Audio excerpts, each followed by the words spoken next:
बिस्मिल्लाहिर्रहमानिर्रहीम। अस्सलामु अलैकुम डियर स्टूडेंट्स। आज हम डिस्कस करेंगे मॉलिक्यूलर सॉलिड्स और इनकी प्रॉपर्टीज़। मॉलिक्यूलर सॉलिड्स बेटा जी क्या है कि ऐसे सॉलिड्स जो पोलर और नॉन पोलर मॉलिक्यूल्स पर कंटेन करें, आप उन्हें क्या बोलते हैं? Molecular solids. यानी कि सबसे पहले बताएंगे कि मॉलिक्यूलर सॉलिड्स में पार्टिकल्स कौन से हैं।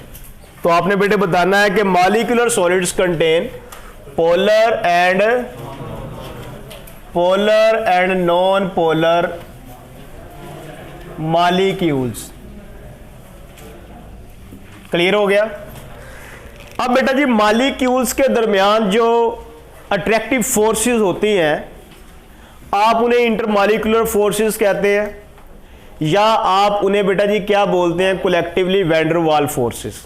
क्या बोलते हैं? वैन डर वाल फोर्सेस। तो यहां पे बेटा जी आप अट्रैक्शंस के बारे में बताएंगे। अब चूंकि हमारी बुक में उसने डिफरेंस किया हुआ है, तो आप भी बता दें कि जी मॉलिक्यूलर सॉलिड्स में दो तरह की अट्रैक्टिव फोर्सेस हैं। एक बेटा जी डाइपोल फोर्सेस जो कि पोलर मॉलिक्यूल्स के दरमियान होती हैं, और सेकंड बेटा जी वैन डर वाल फोर्सेस। यहां पे जो वैन डर वाल फोर्सेस उसने कहा है वो बेसिकली लंदन डिस्पर्शन फोर्सेस को कहा है, क्योंकि हमें पता है कि नॉन पोलर मॉलिक्यूल्स में जो सिग्निफिकेंट अट्रैक्टिव फोर्सेस होती हैं वो कौन सी होती हैं बेटा जी? लंदन डिस्पर्शन फोर्सेस होती हैं। ठीक हो गया? तो पोलर मॉलिक्यूल्स में डाइपोल फोर्सेस और नॉन पोलर मॉलिक्यूल्स के दरमियान क्या होती हैं? London dispersion forces. लेकिन यहां पे बुक में चूंकि ये लिखा हुआ है तो हम इसको एज सच ही याद करेंगे। क्लियर हो गया? अब बेटा जी ये जो इंटरमॉलिक्यूलर फोर्सेस होती हैं, चाहे वो डाइपोल हो चाहे वो लंदन डिस्पर्शन फोर्सेस हो, ये इंट्रामॉलिक्यूलर फोर्सेस के मुकाबले में बहुत वीक होती हैं, और हमें पता है कि इनकी स्ट्रेंथ डायरेक्टली जो है वो इफेक्ट करती है फिजिकल पैरामीटर्स पे, यानी कि किसी भी सब्सटेंस के मेल्टिंग पॉइंट पे, बॉइलिंग पॉइंट पे एटसेट्रा। तो चूंकि ये वीक होती हैं अट्रैक्टिव फोर्सेस, तो इसका मतलब क्या है कि जो मॉलिक्यूलर सॉलिड्स होंगे उनके मेल्टिंग और बॉइलिंग पॉइंट भी बेटा जी क्या होंगे? लो होंगे। तो ये आप बताएंगे कि जो मॉलिक्यूलर सॉलिड्स होते हैं दे आर मोर वोलाटाइल। क्या होते हैं ये? मोर वोलाटाइल से मुराद क्या है कि इनके मेल्टिंग एंड बॉइलिंग पॉइंट क्या होते हैं बेटा जी? लो होते हैं। इसके अलावा बेटा जी ये सॉफ्ट होते हैं, मोस्टली कंप्रेसिबल होते हैं, यानी कि आप इन सॉलिड्स को कंप्रेस भी कर सकते हैं। बाज दफा क्या होता है, sometimes they are transparent. Sometimes ये क्या होते हैं बेटा जी? ट्रांसपेरेंट होते हैं। ठीक हो गया? अब चूंकि बेटा जी इनमें पोलर और नॉन पोलर मॉलिक्यूलर सॉलिड होते हैं, तो कहते हैं ऐसे सॉलिड्स जिनमें पोलर मॉलिक्यूल्स हों उनके मेल्टिंग और बॉइलिंग पॉइंट ज्यादा होंगे ऐसे सॉलिड से जिनमें नॉन पोलर मॉलिक्यूलर सॉलिड्स हो। याद रहेगा? तो ये आपने पॉइंट याद रखना है कि पोलर मॉलिक्यूलर सॉलिड्स जो है इनका मेल्टिंग और बॉइलिंग पॉइंट ज्यादा होता है किससे? नॉन पोलर मॉलिक्यूलर सॉलिड से। ये जो मैंने ऑर्डर लिखा है ये किस चीज का लिखा है बेटा जी? बॉइलिंग पॉइंट और मेल्टिंग पॉइंट का, क्योंकि इनमें जो इंटरमॉलिक्यूलर फोर्सेस हैं वो स्ट्रॉन्ग होती हैं और इनमें क्या होती हैं? वीक होती हैं। फॉर एग्जांपल बेटा जी आइस क्या है? एक मॉलिक्यूलर सॉलिड है। इसी तरह बेटा जी यहां पे हम लिखते हैं शुगर क्या है? एक मॉलिक्यूलर सॉलिड है जिसमें पोलर मॉलिक्यूल्स है। जबकि इसके ऑपोजिट बेटा जी सल्फर, फास्फोरस, आयोडीन, ये क्या है बेटा जी? ये ऐसे मॉलिक्यूलर सॉलिड्स हैं जिनमें क्या होता है? नॉन पोलर मॉलिक्यूल्स पाए जाते हैं। क्लियर हो गया बेटा जी? अब यहां पे हम डिस्कस करते हैं structure of iodine. Structure of iodine के ये पॉइंट्स आपने याद रखने हैं कि आयोडीन का स्ट्रक्चर क्या होता है बेटा जी? Face centred cubic. क्या होता है? Face centred cubic. ये स्ट्रक्चर कैसा होगा बेटा जी, आपने इस तरह एक क्यूब ड्रॉ किया, ठीक है, और इसी तरह यहां पे एक और आपने क्यूब ड्रॉ किया और इनके कॉर्नर्स को आपने आपस में क्या किया, ज्वाइन कर दी, तो ये क्यूब बन गया। अब इसे फेस सेंटर्ड क्यूब क्यों कहते हैं? वो इसलिए कि इसके हर फेस के ऊपर बेटा जी क्या होता है, सेंटर में एक पार्टिकल होता है, याद रहेगा। इस क्यूब के हर फेस के सेंटर में क्या होता है, एक पार्टिकल होता है। इस वजह से इस क्रिस्टल को आप क्या बोलेंगे, फेस सेंटर्ड क्यूबिक। तो अभी तक बेटा आपने स्ट्रक्चर पढ़ा डायमंड का, आपने स्ट्रक्चर पढ़ा आइस का, आपने स्ट्रक्चर पढ़ा किसका बेटा जी, सोडियम क्लोराइड का, और अब हम पढ़ रहे हैं आयोडीन का। ये सारे के सारे जो सॉलिड्स हैं इनके क्रिस्टल की ज्योमेट्री क्या है बेटा जी, फेस सेंटर्ड क्यूबिक, याद रहेगा। इसके अलावा बेटा आयोडीन जो है ये नॉन कंडक्टर है। आयोडीन क्या है, नॉन कंडक्टर ऑफ इलेक्ट्रिसिटी, सही हो गया। अब यहां पे जो सबसे इंपॉर्टेंट पॉइंट है वो है इसकी बॉन्ड लेंथ, आयोडीन की बॉन्ड लेंथ। तो आयोडीन की बेटा जी बॉन्ड लेंथ सॉलिड में क्या होती है, 271.5 पिकोमीटर होती है, जबकि आयोडीन अगर गैसियस स्टेट में होगा तो इसकी बॉन्ड लेंथ कितनी होगी, 266.6 पिकोमीटर होगी, याद रहेगा। ये एंटी टेस्ट का पॉइंट है, आपने याद रखना है कि सॉलिड में इसकी बॉन्ड लेंथ ज्यादा है, जबकि गैसियस स्टेट में बेटा जी बॉन्ड लेंथ क्या है, कम है। ऐसा क्यों है? सॉलिड के अंदर क्या होता है कि ये मॉलिक्यूल्स एक दूसरे के बहुत ज्यादा क्लोज होते हैं, क्योंकि ये लार्ज साइज के मॉलिक्यूल्स हैं। तो रिपल्शंस की वजह से क्या होता है कि इनकी बॉन्ड लेंथ बढ़ जाती है, लेकिन गैसियस स्टेट में जैसे ही आयोडीन जाता है तो वो I2 की फॉर्म में एग्जिस्ट कर रहा होता है ना, तो वहां पे बेटा जी ऐसी कोई रिपल्शंस नहीं होती, जिसकी वजह से बॉन्ड लेंथ इसकी नॉर्मल रहती है। ओके हो गया बेटा। तो ये रीजन बताने की जरूरत नहीं है, आपने जो चीज याद रखनी है वो क्या है कि अगर आयोडीन सॉलिड होगा तो इसकी बॉन्ड लेंथ कितनी होगी बेटा जी, 271 पॉइंट, और अगर ये गैसियस स्टेट में होगा तो 266। ठीक हो गया बेटा जी। तो ये थे जी आयोडीन से रिलेटेड कुछ पॉइंट्स, आपने इनको याद रखना है। अब नेक्स्ट है जी मॉलिक्यूलर सॉलिड्स, वो भी हम यहां पे डिस्कस करते हैं, सॉरी मेटालिक सॉलिड्स।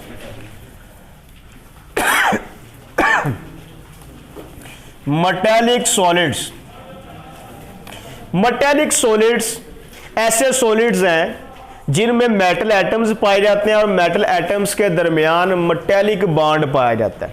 ये दो पॉइंट्स याद रखिएगा कि मेटालिक सॉलिड्स ऐसे सॉलिड्स हैं जिनमें बेटा जी क्या पाए जाते हैं, मेटल एटम्स। क्या पाए जाते हैं, मेटल एटम्स पाए जाते हैं, और इन एटम्स के दरमियान क्या होता है, मेटालिक बॉन्ड होता है।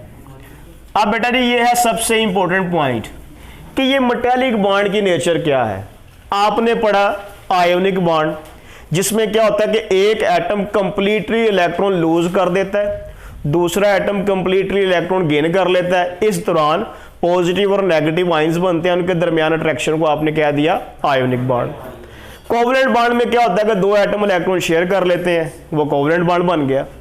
अब मेटालिक बॉन्ड की नेचर क्या है, इसके बारे में थ्योरीज है, तो वो थ्योरीज क्या क्या है, तो थ्योरीज ऑफ मेटालिक बॉन्ड हमने पढ़नी है। थ्योरीज ऑफ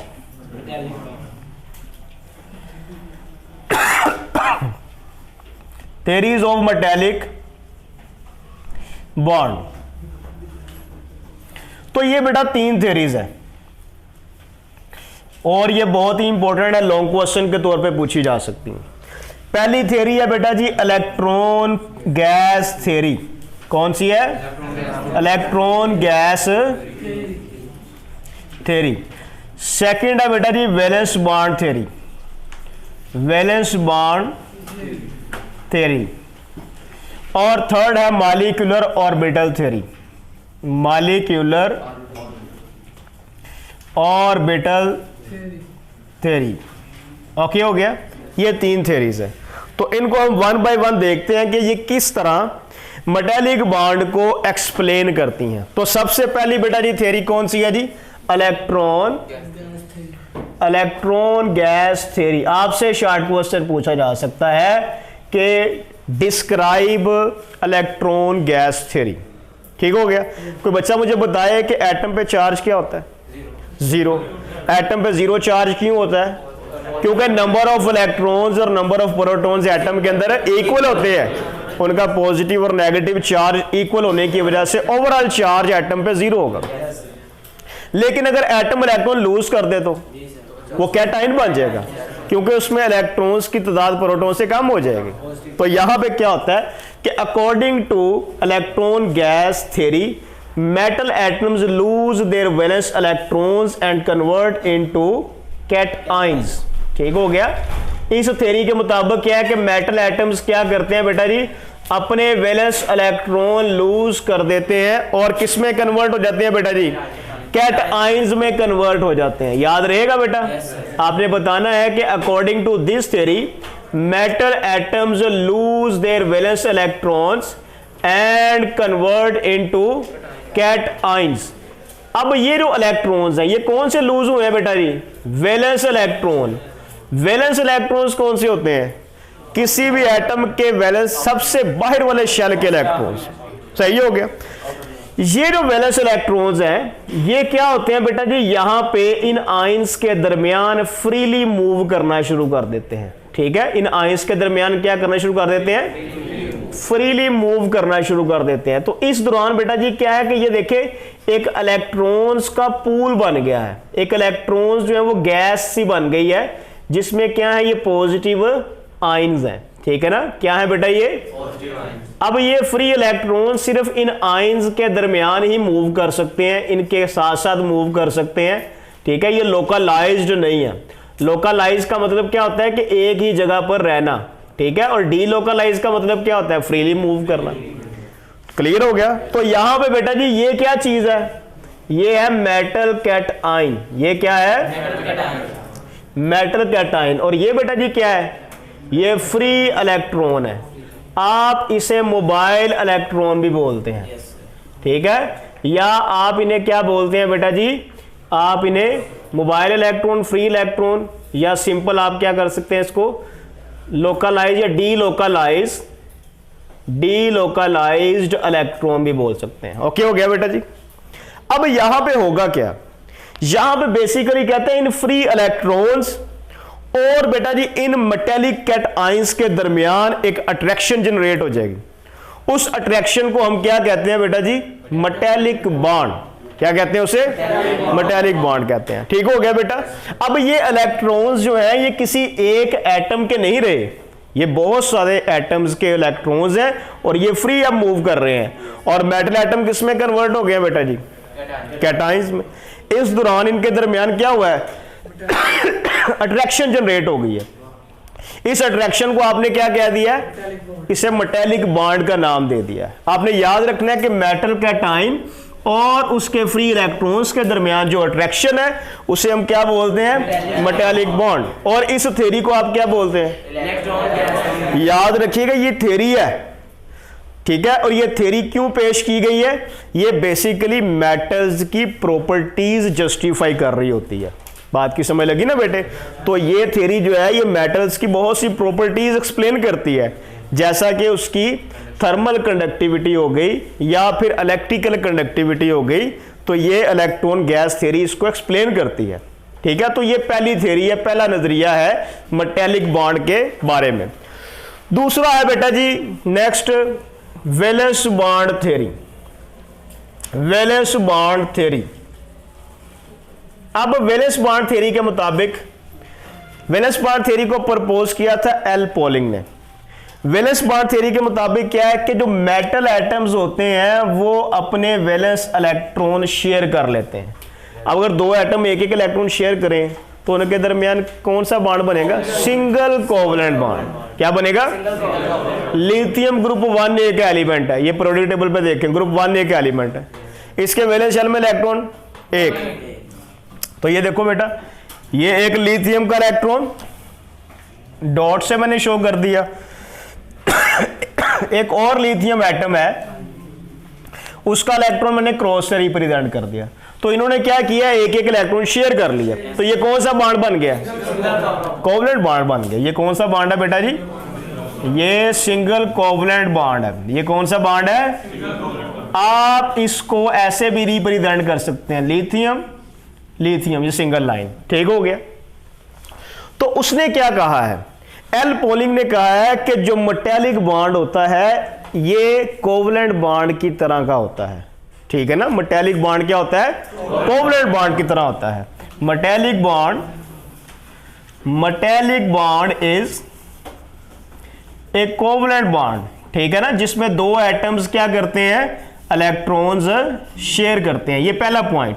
सेकंड पॉइंट कि कोवलेंट बॉन्ड जो मेटल्स के दरमियान होगा वो डीलोकलाइज होगा। वो क्या होगा, डीलोकलाइज होगा, ठीक है। This bond will B